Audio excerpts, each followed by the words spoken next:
할렐루야. 우리 청년부 예배에 나오신 여러분 주님의 이름으로 환영합니다. 또 코로나19로 인하여 우리가 함께 또 온라인으로 모이게 되었습니다. 이 시간 우리가 각자의 자리에서 모이지만 정성을 다하여 우리 하나님께 예배로 나아가기를 원합니다. 우리의 마음과 우리의 또 몸의 정성을 하나님께 올려드리는 예배의 시간이 되어지기를 바랍니다. 이 시간 우리 기도하고 우리 함께 말씀을 듣는 자리 가운데 나아가겠습니다. 기도하겠습니다. 하나님 아버지, 우리가 코로나19로 인하여 우리가 함께 모여 예배드리지 못하고 각자의 자리에서 인터넷으로 함께 예배를 드리게 되었습니다. 우리의 몸이 어디에 가 있든지 우리가 신령과 진정으로 우리 주님 앞에 예배드리며 나아갈 수 있도록 주님 우리의 마음을 받아주시고 우리의 몸을 주님께서 이끌어가 주시옵소서. 우리의 몸과 우리의 마음이 정말 주님 앞에 정성으로 나아갈 수 있도록 도와주시사 우리의 이 예배가 그저 주의 예배, 주님께서 계신 그곳에 우리가 마당만 밟고 가는 것과 같이 그저 예배를 찍고 돌아가는 예배가 아니라 주님께 나아가 주님의 영광을 만나 뵙고 주님의 말씀으로 충만하여져 돌아가는 예배 되어질 수 있도록 우리 청년들의 예배를 각자의 삶을 주님께서 붙들어 주시옵소서. 각자의 예배드린 장소 가운데 함께 하실 것을 믿으며 우리 주 예수 그리스도의 이름으로 기도드립니다. 아멘. 오늘 우리가 함께 나눌 말씀은 마태복음 5장 7절 말씀입니다. 마태복음 5장 7절 우리 신약성경 5페이지에 있습니다. 신약성경 5페이지에 있습니다. 마태복음 5장 7절 말씀 우리 함께 읽을까요? 함께 읽겠습니다. 긍휼히 여기는 자는 복이 있나니 저희가 긍휼히 여김을 받을 것이며 우리 한 번 더 읽겠습니다. 긍휼히 여기는 자는 복이 있나니 저희가 긍휼히 여김을 받을 것이며 아멘. 오늘 이 말씀을 가지고 우리 주님께서 주시는 은혜를 함께 나누기를 바랍니다. 요한복음 5장을 보면 그 베데스다 연못의 이야기가 기록되어 있습니다. 그 베데스다 연못에서 38년 된 병자가 예수님을 만나 치유되는 감동적인 이야기가 그 요한복음 5장에 기록되어 있습니다. 38년 동안 그 병에 짓눌려 신음하던 그 인생이 예수님을 만나서 그 38년 동안 짓눌려왔던 그 병으로부터 자유함을 얻게 되는 이야기입니다. 그런데 저는 이 이야기를 보면 볼수록 이 베데스다 그 연못이라는 곳이 우리가 사는 이 세상을 축소하여 놓은 장소 같다는 생각을 많이 하게 됩니다. 베데스다 연못을 보면 오늘과 같이 그 연못 주변은 무한 경쟁의 장소가 아니었을까라는 생각이 들어요. 이곳에 그 흐르는 전설 같은 이야기가 있었습니다. 그 못에 천사가 내려오면 그 못이 물로 이렇게 동하게 되는데 그 동하는 물에 가장 먼저 들어가는 그 사람은 어떤 병을 앓고 있더라도 병에서부터 치유를 얻게 된다라는 이야기가 그 베데스다 연못가에 있었습니다. 그래서 많은 병자들이 그 베데스다 연못 가운데로 나와왔어요. 베데스다 연못 가운데로 나와서 그곳에 짐치고 앉아 있었던 겁니다. 때문에 여러분 얼마나 많은 사람들이 오랫동안 그 병상에 누워 있었겠습니까? 그 연못에 그 못에 물이 동하기만 바라보며 그곳에 몇 날 며칠씩 자리를 잡고 있었을 것입니다. 그러면 자연스럽게 어떤 일이 일어나겠어요? 옆에 있었던 병자랑 이런저런 이야기를 하게 되겠죠. 어디에 살았느냐, 무슨 병에 걸렸느냐, 몇 년 동안 그 병을 앓고 있었느냐, 이런저런 이야기를 나누면서 여러분 친한 사람들이 되지 않았겠습니까? 동료가 됐을 겁니다. 어떨 때는 친구가 됐을 것입니다. 그러나 아무리 동료가 되었더라도 친구가 되었더라도 그 못에 물이 동하기만 한다면 그 사람들은 어떤 관계가 됐겠습니까? 경쟁자가 됐을 것입니다. 내가 먼저 그 옷에 들어가야 한다라는 그 경쟁자가 되고 말았을 것입니다. 그곳이 바로 베데스다 연못이 아닐까 생각이 들어요. 그런 의미에서 베데스다 연못은 여러분 긍휼이 상실된 장소가 아니겠나 그런 생각이 들었습니다. 다른 사람의 아픔이 내 아픔이 되는 게 아니라 그 사람과 아파하는 그 사람과 내가 경쟁자가 되는 곳, 여러분 그곳이 베데스다 연못이 아니었을까 싶습니다. 오늘 시대랑 정말 많이 닮지 않았습니까?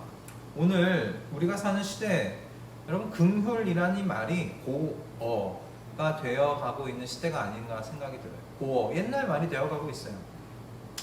여러분 요즘에 가장 지혜로운 것은 무엇입니까? 자기 것을 먼저 챙길 줄 아는 사람, 그럼 그게 지혜로운 사람이라는 이야기를 듣는 시대입니다. 남의 것을 먼저 챙겨주는 사람, 그럼 착한 사람이죠. 착한 사람이라는 인상을 받고 착한 사람이라는 말은 듣습니다. 그러나 어떤 말을 동시에 듣습니까? 미련한 사람, 답답한 사람, 세상 살 줄 모르는 사람이라는 그런 말을 듣는 것이 지금 요즘의 세대입니다. 여러분 예수님께서 이 긍휼에 대하여 말씀하시는 그 시대도 오늘 이 시대와 별반 다르지 않은 시대였습니다. 여러분 그때도 이 긍휼함을 베풀면서 사는 사람들은 미련한 사람들이었습니다. 긍휼과 어울리지 않는 그런 시대였습니다.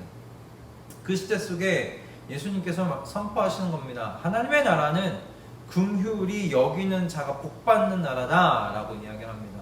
이미 임한 그 하나님의 나라는 긍휼이 여기는 그 사람이 긍휼함을 받고 사는 그런 나라다라고 선언하고 선포하시는 것이었습니다. 예수님께서 신세계를 지금 말씀하고 계시는 거예요. 긍휼이 여기는 자는 절대로 빼앗기지 않는 행복을 받으며 살게 된다라고 말씀하시는 것입니다. 오늘 예수님께서 말씀하시는 이 하나님 나라에서 사는 이 백성들의 삶에 나타나는 긍휼이라는 것이 그래서 무엇인지를 오늘 알아가는 시간이 되어지기를 바랍니다.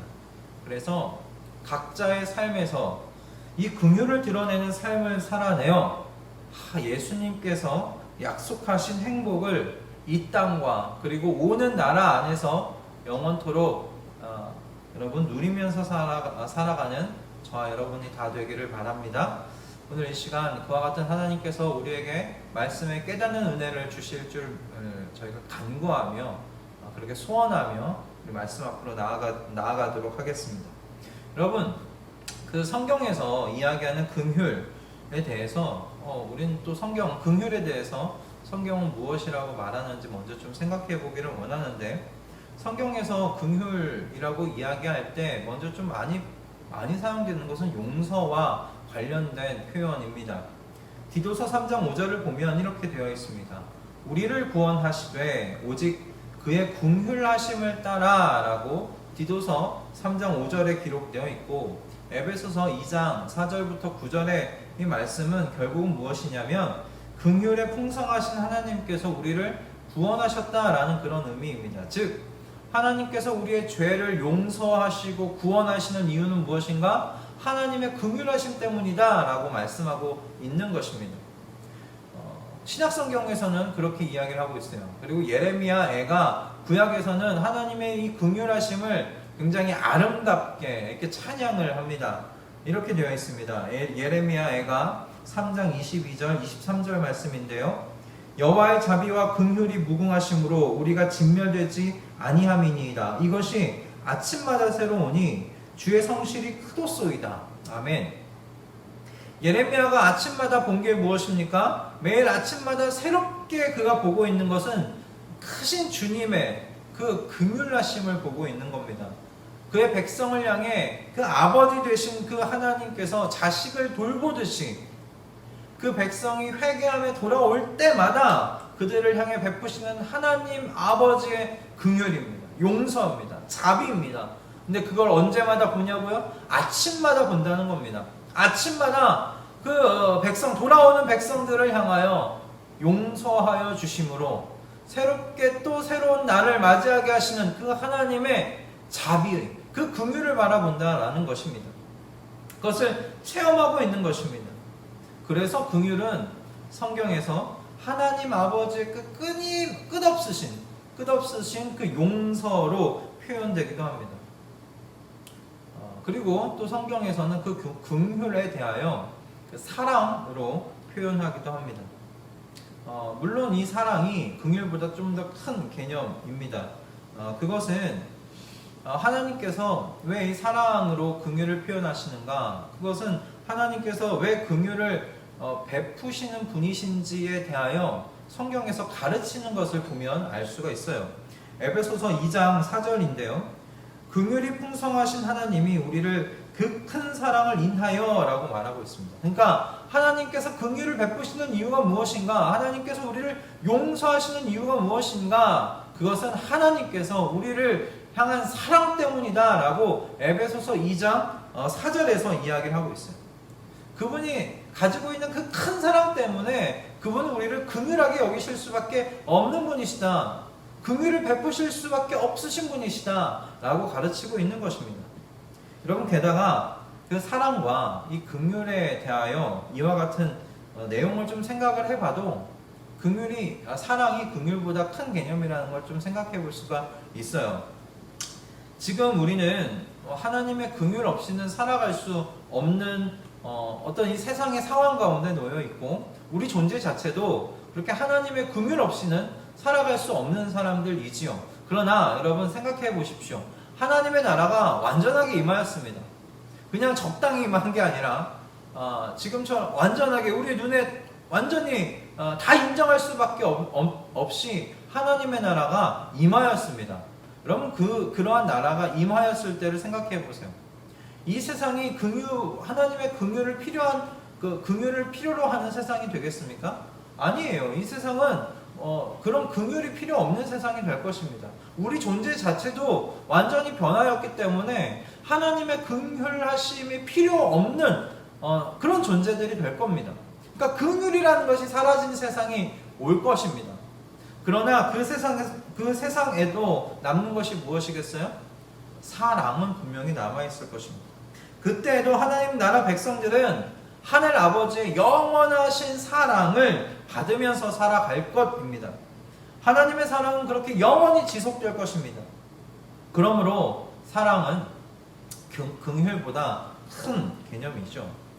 여러분, 성경 속에서 이와 같은 하나님의 이 용서와 이 사랑의 이 모습을 한 모습 속에서 바라볼 수 있는 인물이 계시죠. 그분이 바로 예수님이십니다. 그 예수님을 통해서 우리는 긍휼이 무엇인지를 생각해보고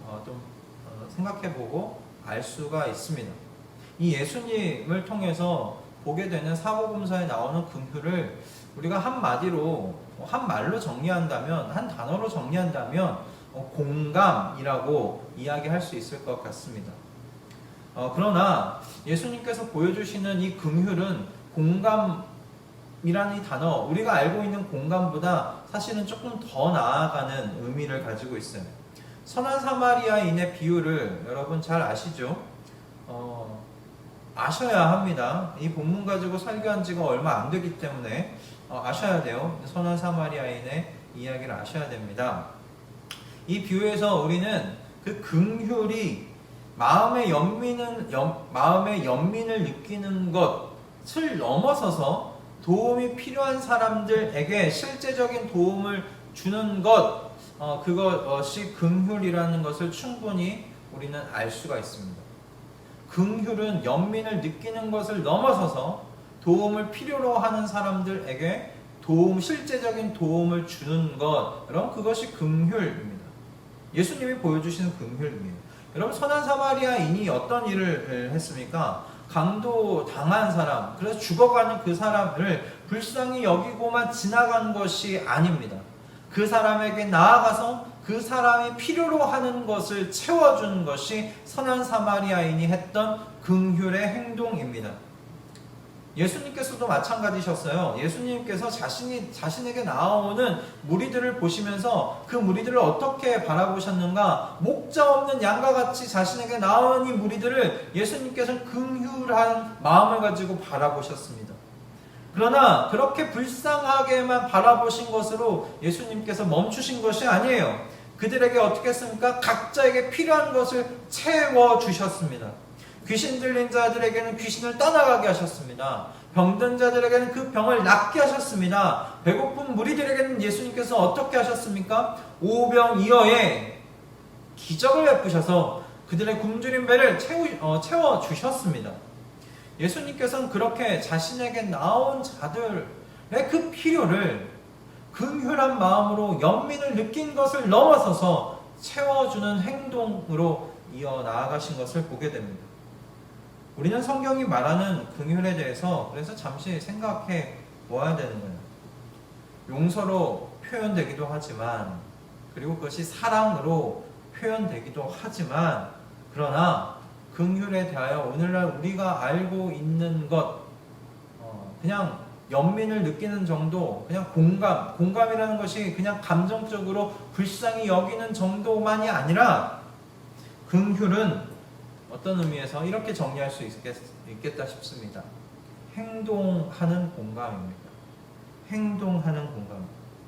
여러분, 상대의 고통과 아픔과 슬픔과 고난에 감정적으로 연민을 느끼는 것에 멈춰서는 것이 아니라 실제적인 행동으로 이어가는 것이 여러분 성경이 가르치는, 그리고 예수님께서 우리에게 가르치시는 긍휼이다라는 것입니다. 자, 그리고 그렇다면 성경이 이야기하는 긍휼, 성경이 이야기하는 예수님께서 보여주신 긍휼은 이와 같은 것입니다. 연민을 느끼는 감정을 넘어서서 그에게 실제적인 도움으로 우리가 나아가는 것, 그것이 긍휼이다라는 겁니다.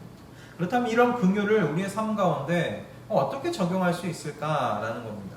예수님의 모습을 생각해 보면서 하나님 나라 우리의 백성 가운데, 하나님 나라 백성의 삶 속에선 긍휼의 모습이 나타나야 한다는 것인데, 긍휼이 여기는 자는, 그러니까 긍휼이 여김이 나타나야 하는 것이 우리 하나님 나라 백성의 삶의 모습인 것인데, 그것이 어떻게 드러날 수 있는가, 어떻게 드러나는가에 대하여 우리가 함께 생각해 보기를 원합니다. 우리는 무엇에 어떻게 긍휼할 수 있는가? 첫 번째는 여러분, 하나님 나라 백성은 영혼의 아픔에 대하여 긍휼합니다. 영혼의 아픔에 대하여 긍휼합니다. 여러분, 마태복음 9장 13절 말씀인데요, 예수님께서 바리새인들에게 하셨던 말씀입니다. 너희는 가서 내가 긍휼을 원하고 제사를 원하지 아니하노라 하신 뜻이 무엇인지 배우라. 나는 의인을 부르러 온 것이 아니요 죄인을 부르러 왔노라 라고 말씀하십니다. 그럼 이 말씀이 어떤 상황에서 나온 말씀인가? 예수님께서 세리마태를 부르십니다. 세리마태를 부르시고 그를 부르신다는 것은 제자로서 부르신 것이죠. 세리마태가 예수님의 그 부름에 바로 그 자리에서 응합니다. 그분을 따라가는 그 제자가 됩니다. 그런데 그날 예수님께서 그리고 그 제자들, 나머지 제자들과 함께 세리마태의 집에서 함께 식사를 하게 되는 것이에요. 근데 세리마태 집에서 식사를 하는데 많은 세리들과 많은 죄인들이 이 식사 자리 가운데로 나온 것입니다. 예수님이 그 세리들과 죄인들이 함께 어우러져 있는 자리에서 식사하는 것을 바리새인들이 본 것이에요. 그리고 바리새인들이 묻는 것입니다. 어떻게 당신은 이 세리들과 이 죄인들과 함께 식사할 수가 있는 것입니까? 무슨 말입니까? 함께 식사할 수 없다는 거예요. 한 자리에 있을 수 없다는 거예요. 어떻게 이 죄인들과 한 자리에 있습니까? 라고 묻는데 예수님께서 말씀하시는 겁니다. 내가 긍휼을 원하고 제사를 원하지 아니한다 하신 그 말씀의 의미가 무엇인지 배우고 와라 라고 하시는 거예요. 그게 무엇입니까? 무슨 말씀을 하려고 하시는 거예요? 바리새인들은 이 죄인들의 이 영혼의 아픔을 긍휼한 마음을 가지고 바라보지 않은 거예요. 이 바리새인들은 이 율법을 가지고 그 영혼들의 아픔을 바라보지 않은 채 그 율법을 가지고 재단만 한 거예요. 너는 죄인, 율법을 지킨 나는 의인. 그렇게 나누기만 한 것입니다. 예수님께서 말씀하시는 거예요. 11조 감사 헌금, 규칙적인 금식을 하며 매 주마다 예배를 드린 너희, 그렇게 아무리 경건하게 그 예배를 드리더라도 11조를 내더라도 감사 헌금을 하더라도 죄인들의 영혼에 대하여 긍휼한 마음을 가지지 않는다면 그 모든 것은 허상에 불과하다. 하나님을 모르는, 이 복음에 대하여 모르는 자들에 대하여 불쌍한 마음을 갖지 않는다면, 긍휼한 마음을 갖지 않는다면, 그 모든 제사를 하더라도, 그 모든 것을 지키더라도 그것은 어쩌면 허상에 불과하다라고 말씀하고 있는 것입니다. 여러분, 어거스틴이라는 사람은 죄인의 영혼을 불쌍히 여기는 것에 대하여 다음과 같은 말을 남겼다고 합니다. 내가 영혼이 떠나버린 몸을 위해 운다면 하나님이 떠나버린 영혼을 위해서도 당연히 울어야 하지 않겠는가? 이게 무슨 말입니까? 죽은 사람을 위해서, 죽은 시신을 위하여서도 우리가 운다면, 눈물을 흘린다면 하나님을 믿지 않는 영혼들에 대하여서도 마땅히 눈물을 흘려야 하는 것이 당연한 것이 아니겠는가라는 말입니다. 여러분, 우리는 얼마나 믿지 않는 영혼들 위하여 울고 있습니까? 얼마나 그들의 영혼을 불쌍히 긍휼히 여기고 있습니까? 여러분, 그러므로 긍휼의 모습은 이 믿지 않는 영혼들을 위한 중보 기도에서 중보 기도를 통해 나타날 수 있다고 생각합니다. 그러므로 하나님이 없는 영혼들에게 복음을 전하는 전도의 행위가 저는 긍휼의 모습이라고 저는 생각합니다. 믿지 않는 영혼들 위하여 하는 모든 행위를 하나님께서는 분명히 영혼을 향한 긍휼의 행위로 보신다는 것을 여러분 기억하실 수 있기를 바랍니다. 이 말씀을 듣고 오늘 다시 한번 내 주변에 이 복음을 전할 대상들을 생각해보고 정리해보면 어떨까 생각이 들었습니다. 또 코로나로 인하여서 얼굴을 보기 좀 힘든 시기잖아요. 대면하기 힘든 그런 시기인데, 이럴 때 전도를 하기 위한 복음을 만나고 하나님을 만나야 할 여러분, 그 전도 대상의 기도, 중보 기도 리스트를 한번 정리해보는 이번 주일이 되면 어떨까라는 생각을 해봤습니다. 또는 오랜만에 전화를 한번 해보는 것은 어떨까 생각이 들었어요. 여러분이 모든 것이 긍휼히 여김이라는 사실을 기억하실 수 있기를 바라고, 그렇게 우리가 하나님을 알지 못하는 내 주변의 영혼들을 여러분 이 시간 우리가 긍휼히 여기게 해달라고, 불쌍히 여기는 마음을 갖게 해달라고 기도하는, 그렇게 또 정리하며 하나님께 나아가는 이 주일이 되어지기를 바랍니다. 여러분, 두 번째, 우리가 긍휼함으로 나타날 수 있는 건 무엇인가? 여러분, 공동체 안에 이웃을 향한 용서 그리고 용납이 긍휼이다라는 것입니다. 여러분, 용서와 용납해 주는 것이 왜 긍휼에 속할까요? 마태복음 18장 21절과 35절 사이의 이 내용을 우리가 좀 생각해 보면 충분히 알 수 있겠다 생각이 듭니다. 마태복음 18장 21절에서 35절의 내용은 무엇이냐면 그 만달란트 탕감받은 종에 대한 이야기입니다. 만달란트 탕감받은 종에 대한 이야기는 주일학교 때부터 이야기를 들어와서 잘 아실 겁니다. 이 종은 사실 한 주인에게 도저히 빚질 수 없는 금액인 만달란트를 빚진 사람입니다. 이 한 달란트가 6천 데나리온이라고 하니까요. 그런데 이 한 데나리온이 한 사람이 하루 일한 비용입니다. 그러니 한 달란트는 6천 데나리온이니까 6천 일을 일해야 한 달란트를 벌 수가 있는 겁니다. 그런데 만 달란트입니다. 도저히 한 사람이 이 10,000달란트를 빚질 수가 없는 거예요. 그러니까 빚질 수 없는 이 빚을 진 사람입니다. 그런데 그 주인이 이 10,000달란트 빚진 자를 용서하여 줍니다. 그렇게 그 10,000달란트를 탕감해 주는 거예요. 그 기쁨을 가지고 나온 이 사람이 밖에 나와서 만난 것이 누구냐? 300데나리온을 빚진 사람입니다.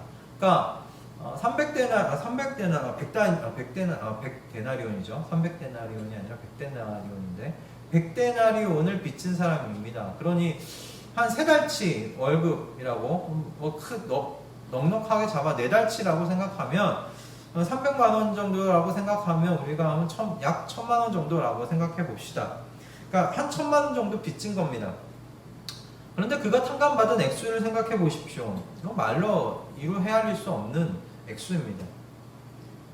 그 금액을 지금 탕감받은 자가 이 사람을 그럼에도 불구하고 화를 내며 감옥에 기어코 넣어버리는 것을 보게 됩니다. 용서하지 못하는 것이죠. 여러분, 긍휼은 앞에서 행동하는 동감이라고 이야기를 했습니다. 서로 우리가 공감이죠. 행동하는 공감입니다. 긍휼은 앞에서 행동하는 공감이라고 말을 했는데, 여러분 생각해 보십시오. 1,000만 원 빚진 것 갚지 않는 것에 화낼 수 있다고 저는 생각합니다. 그러나 이렇게 생각해 볼 수 있어요. 화를 내기 전에 이 사람이 왜 갚지 못하는가? 갚지 못하는 이유는 무엇인가? 그 이유는 타당한가? 이 사람의 이 어려움에 대하여 공감할 수 있는 시간과 여유가 있지 않았을까 싶은 겁니다. 그러나 이 사람을 보면 막무가내였습니다. 듣지 않았습니다. 왜 못 갚았는지, 왜 못 갚을 만한 이유가 있는지, 어떤 상황인지 들어보려 하지 않았습니다. 공감하려고 하지 않았습니다. 만약에 갚을 수 있는 상황임에도 불구하고 갚지 않는다면 법적인 절차를 밟아야 하겠죠. 그러나 그럴 수 없는 상황이라는 것을 알면서도 형제에게 기어코 억지로 받아내려 한다는 것, 여러분, 이건 긍휼에서 나온 행동이 분명히 아닙니다. 나부터 살고 봐야 되겠다라는 이기적인 욕심에서 나온 삶의 모습이 아니겠는가라는 것입니다. 하나님 나라 백성이 여러분 이 땅에서 살 때 분명히 녹록하지 않은 삶의 상황들을 만납니다. 녹록하지 않은 상황을 만날 겁니다. 이렇게 용서하고 용납해 줄 수 있는 넓은 마음을 늘 갖고 있을 수 있는 상황이 아닐 겁니다. 그러나 그런 상황에서도 영혼의 아픔을 바라보고 기도해야 하는 것, 공동체 이웃을 용서하고 용납해야 하는 것, 이것이 우리에게 어쩌면 짐처럼 다가올지도 모르겠습니다. 결코 쉽지 않은 일이지요. 우리가 늘 넉넉한 상황에 처하는 것은 아니기 때문에 그렇습니다. 그럼에도 불구하고 예수님께서 왜 하나님 나라 안에서 살아가는 백성들은 긍휼히 여기는 삶을 살게 된다, 이것이 그 나라 백성의 삶에서 나타나는, 보여지는 삶이다 라고 말씀하실 수 있는 걸까라는 겁니다. 그 이유는 여러분, 하나님께서 우리의 긍휼의 근원이 되시기 때문입니다. 누가복음 8장 26절과 39절을 보면 예수님께서 거라사 지방으로 가셔서 군대 귀신 들린 자, 그 사람을 치유하시는 그 기록을 우리가 볼 수가 있습니다. 여러분, 그곳에 보면 군대 귀신에 붙잡혀서 인간의 삶을 살지 못하는 불쌍한 사람이 등장합니다. 그런 그에게 예수님께서 찾아가십니다. 거라사 지방까지 가셔서 그를 찾아가시는 것을 보게 됩니다. 가셔서 군대 귀신을 내쫓으시고 인간의 모습을 회복하는 것을 보게 돼요. 이 말씀 속에서는 군대 귀신이 쫓겨나고 이 사람이 어떤 모습으로 예수님 앞에 있는가? 예수님의 발밑에 앉아있는 그 거라사 광인의 모습을 보여주고 있습니다. 회복된 인간의 모습이 아닐까 싶어요. 회복된 인간의 모습입니다. 정말 하나님께서 창조하실 때 우리에게 디자인해 놓으신 그런 모습입니다. 하나님의 발밑에 앉아있는 모습이지요.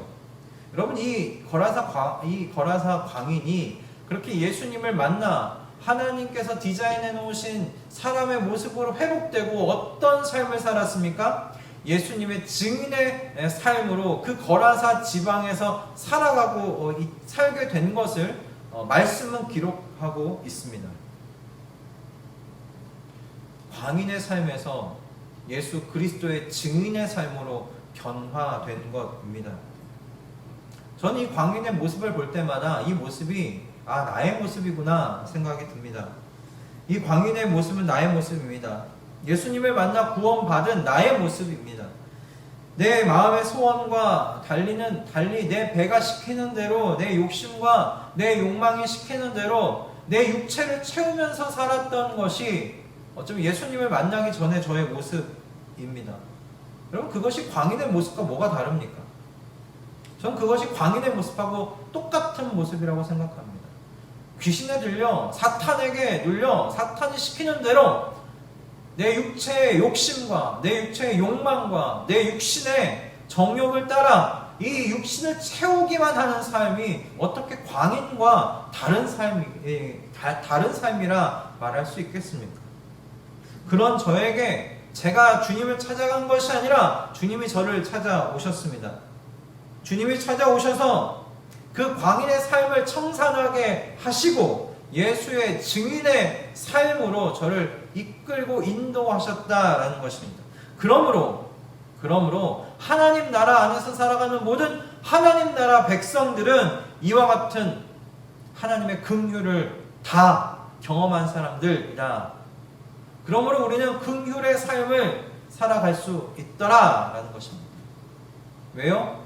우리에게 이 긍휼을, 이 무한한 긍휼을 베풀어 주신 그 하나님이 우리 긍휼의 삶의 근원이 되시기 때문입니다. 공급원이 되시기 때문입니다. 그러므로 어떤 상황에서든지 어떤 형편이든지 우리는 우리의 이웃을 용서하고 용납하며 하나님을 알지 못하는 이웃들의 영혼을 놓고 기도하며 불쌍히 여길 수 있는 마음의 여유를 가진 하나님 나라 백성들이다. 팔복의 삶을 살아낼 수 있는 사람들이다 라고 말할 수 있는 것이지요. 여러분, 그러므로 하나님을 가까이 하십시오. 하나님께 달라붙어 사십시오. 여러분, 기억하시기 바랍니다. 하나님으로부터 멀어지는 삶은 어떤 삶인가? 광인의 삶입니다. 미친 그런 삶입니다.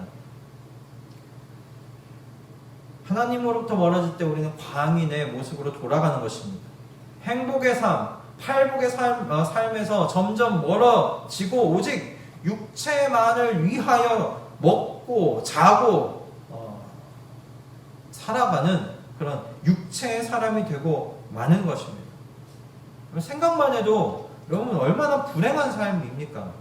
분명히 언젠가는 늙고 썩어져 없어져 버릴 육체만을 위하여 육체만을 소망으로 두고 그렇게 살아가는 삶, 여러분 얼마나 갑갑하고 그것이 불행한 삶입니까?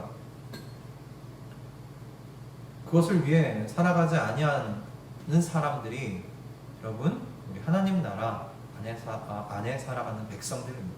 저와 여러분입니다. 저와 여러분 더 이상 이 육체를 위해 살아가는 사람이 아닌 것을 기억하실 수 있기를 바랍니다. 전 여러분들이 육체의 사람들이 되지 않기를 바랍니다. 하나님을 가까이 하십시오. 하나님께 달라붙어 계십시오. 팔복의 삶, 여러분 긍휼의 삶이 하나님을 내 삶의 근원으로 모실 때 가능하다는 사실을 꼭 기억하실 수 있기를 주님의 이름으로 축원드립니다. 그럼 말씀을 정리하겠습니다. 우리는 이미 이 하나님의 나라 안에서 살아가고 있는 하나님 나라 백성들입니다. 저와 여러분은 다 하나님 나라 백성들입니다. 내가 하나님 나라 안에 살아가고 있는 백성인지 어떻게 아는가? 여러분, 팔복의 삶의 태도가 여러분의 삶 속에서 나타나고 있는지를 보시라고 말씀드렸습니다. 여러분, 하나님 나라 안에 살아가는 백성들의 삶에는 분명히 심령이 가난한 삶이 자리 잡고 있습니다. 애통해하는 삶이 자리 잡고 있습니다. 온유한 삶이 자리 잡고 있어요. 의에 줄이고 목마른 자의 삶이 그 하나님 나라 백성의 삶 속에 분명히 뿌리 내리고 있습니다. 그리고 뿌리 내려가고 있을 것입니다. 그리고 오늘 이야기하는 것과 같이 긍휼히 여길 줄 아는 그 삶의 뿌리가 우리의 삶 가운데 내려가고 있다, 자리 잡고 있다라는 것입니다. 그것이 내가 하나님 나라에 지금 속해 있는 백성이구나 라는 것을 알 수 있는 척도이고 기준입니다. 긍휼히 여김은 하나님 나라 백성의 삶의 모습에서 분리할 수 없는 것입니다. 코로나19로 인해서 우리 모두가 고통과 힘듦의 시간을 보내고 있습니다. 이럴 때 이웃의 고통에 공감하며 그들의 필요를 채워주기 위한 이 행동, 긍휼의 삶이 더더욱 필요한 때가 아닌가 생각이 듭니다. 더욱이 올해는 역대 없었던 장마 기간을 가지고 있었습니다. 코로나와 또 이재민들 어딘가 모여 있을 수 없어서 다시 집으로 돌아가야만 하는 그 사람들에 대한 이야기가 있습니다. 그런 고통에 공감할 줄 아는 것이 하나님 나라 백성입니다. 그들의 필요를 채워주기 위하여 행동하는 것이 하나님 나라 백성들입니다. 하나님께서 이렇게 긍휼의 삶을 사는 자에게 복이 있다라고 오늘 분명히 말씀하고 계십니다. 그들이 동일하게 긍휼히 여김을 받을 것이다 말씀하고 계세요. 마태복음 25장 31절에서 46절을 보면 이 최후 심판에 대한 모습이 나타납니다. 그 모습을 예수님께서 이야기해 주십니다. 그날에 어떤 일이 일어나는가? 여러분, 그날에 의인들과 죄인들이 나뉘어진다라고 이야기를 하고 계세요. 그리고 하나님께서 의인들에게 이와 같이 말씀하신다고 기록되어 있습니다. 말씀하신다고 이야기하셨습니다. 이렇게 이야기를 하세요. 너희는 내가 줄일 때 내게 먹을 것을 주었고 목마를 때 마실 것을 주었으며 나그네로 있을 때 영접하였고 헐 벗을 때 입을 것을 주었고 병들어 있을 때 돌보아 주었고 감옥에 갇혀 있을 때 찾아 주었다라고 하나님께서 의인들에게 이야기를 하신다는 겁니다. 그럴 때 의인들이 하나님께 또 이렇게 되묻는다고 이야기합니다. 아니 주님, 우리가 언제 주님께서 줄이신 것을 보고 잡수실 것을 드리며 목마르신 것을 보고 마실 것을 드리고 나그네 되신 것을 보고 영접하고 헐벗으신 것을 보고 입을 것을 드렸습니까? 우리가 언제 그랬습니까? 그러자 하나님께서 그들의 질문에 이렇게 대답하십니다. 너희가 여기 내 형제 가운데 지극히 보잘것없는 사람 하나에게 한 것이 곧 내게 한 것이다. 지금 너희 눈에 보이는 이 보잘것없는 사람 한 사람에게 한 것이 곧 나에게 한 것이다. 여러분, 구약에 보면 구약에서 하나님께서 당신에 대하여, 자신에 대하여 이렇게 소개하시네요. 나는 고아의 하나님이고 과부의 하나님이다. 그런 말인 즉슨 이것과 연결해서 어떻게 생각할 수 있겠습니까? 이 고아에게 한 것이 나에게 한 것이고 이 과부에게 한 것이 나에게 한 것이다 라고 하나님께서 말씀하고 계신 것이 아니겠습니까? 그럼 악인들에게는 반대로 말씀하십니다. 여기 이 사람들 가운데 지극히 보잘것없는 그 한 사람에게 하지 않은 것, 그것이 곧 내게 하지 않은 것이라고 하나님께서 말씀하고 있는 것을 보게 됩니다. 여러분, 이 말씀은 이런 긍휼의 행위를 할 때 구원 얻는다라는 것을 의미하는 것이 아닙니다. 이미 예수님께서 말씀하시는 건 무엇이에요? 하나님 나라 백성은 지극히 보잘것없는 이 한 사람에게 필요한 것을 내어줄 줄 아는 긍휼의 마음을 가진 사람이라고 가르치고 계시는 겁니다. 그러므로 뭐예요? 이 하나님 나라 백성은 이미 긍휼을 경험한 사람이고 그래서 그 긍휼을 베풀 줄 아는 사람. 그러므로 마지막 날에 하나님 나라 백성들은 긍휼히 여김을 받을 것입니다. 하나님께서 우리에게, 하나님 나라 백성들에게 복을 행복을 약속하고 계신 것입니다. 그러므로 하나님 나라 백성은 여러분 행복한 사람들이지 않는가 생각이 들어요. 긍휼의 마음을 가지고 살아가게 되었고, 여러분 그 덕분에 우리는 매일 성실하신 하나님의 긍휼을 매일같이 경험하며 살아가는 신세계를 경험하며 살아가는 사람들입니다. 여러분 그것이 하나님 나라 백성들입니다. 우리입니다. 이미 우리는 복받은 사람들입니다. 여러분 이 복을 꼭 기억하시면서 하루를 시작할 때마다 기쁨 가운데 시작하시는 우리 청년들 다 될 수 있기를 바랍니다. 우리 여호와 하나님의 이 긍휼하심, 그리고 이 긍휼하심이 무궁하시다는 사실을 매일 아침마다 새롭게 여러분 경험하며 누리며 기쁘게, 이 우울할 수밖에 없는 이 한 날 한 날이지만 기쁘게 하루를 또 시작하는 저와 여러분 되기를 바랍니다. 이 복을 평생에 누리며 살고 그 복 가운데로 사람들을 인도하여 들어오는 긍휼의 사람들 다 되실 수 있기를 주님의 이름으로 축원드립니다. 아멘. 우리 이 시간 찬송가 408장, 새 찬송가 302장 함께 찬양하시고 기도하심으로 예배를 마치도록 하겠습니다. 찬송가 408장, 새 찬송가 302장입니다. 내 주 하나님 넓고 큰 은혜는, 우리 함께 찬양하겠습니다. 내 주 하나님 넓고 큰 은혜는 저 큰 바다보다 깊다. 넓고 닷줄을 끌러 깊은 데로 저 한가운데 가보라. 언덕을 떠나서 창파에 배 띄워 내 주 예수 은혜의 바다로 내 맘껏 쳐가라.